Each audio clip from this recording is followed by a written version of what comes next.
Hi everybody, I'm Dina. Thanks for stopping in to my YouTube channel.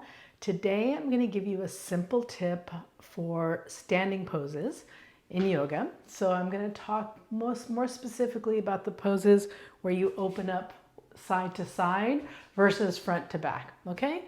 The concepts really apply to both, but we'll talk in this plane first. So in general, in your standing poses, just like in any pose, you want to feel your energy spreading to all points and corners of your body, whether it's through your legs and your feet or your arms, so that you're not crashing or leaning all of your energy into one part, excuse me, while another part is dull or not active, okay? In physical therapy language, that means to me that you're balancing and coordinating and stabilizing your body well versus crashing into one part or another, okay? So in standing poses, typically there's a back leg. My left leg here will be my back leg, and then there's the front leg. So I'm kind of setting up here for a number of typical standing poses. So the action of expanding through both legs is what I'm talking about. So if I'm going into Warrior Two, then it would be the concept of keeping awareness in that back leg, reaching through that back leg as I come into the pose, okay? A lot of times what happens is we're so focused on where we're going, bending that front leg, that this back leg just kind of gets sleepy, and it really ends up just being an awkward lunge on that front leg, okay?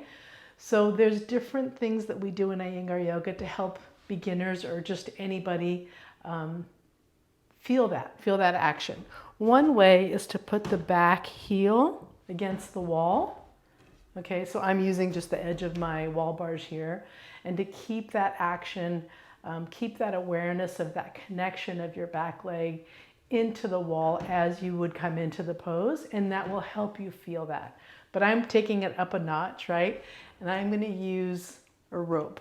So at home, you could take a yoga belt and throw the hook over the top of the door, close the door, so you could hold on to it like I'm holding on to this. So and my back leg can be touching the wall or not, you know, that just depends on your setup. But before I start, I think about reaching through my back leg. As I move to the right to bend the front leg, I'm kind of sliding down the rope.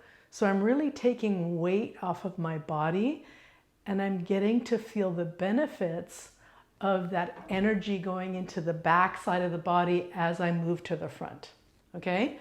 So whether we call it back, front, that's my left side, left leg is pressing, left heel is pressing down, left leg is extending, reaching back as I bend the right leg to come into the pose.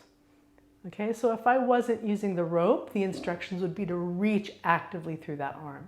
But this really helps you get the feel of how nice it is to have all that energy in the left side of my body, even though I'm moving to the right. So I'm creating space through here, I'm creating space through there. Okay, so that's a simple concept. You would do the same action if it was Trikonasana or triangle pose.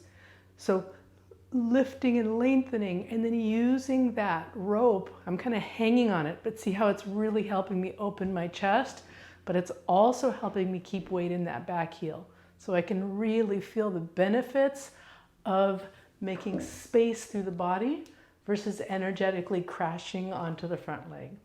Okay, there's a lot of modifications and variations that you can do for different reasons.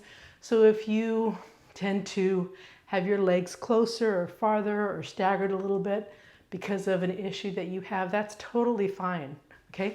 But play with this, try it, put your yoga belt over the door and see how it feels for you, all right? I hope you find that helpful, and if you have any questions, please put them in the comments. Thank you.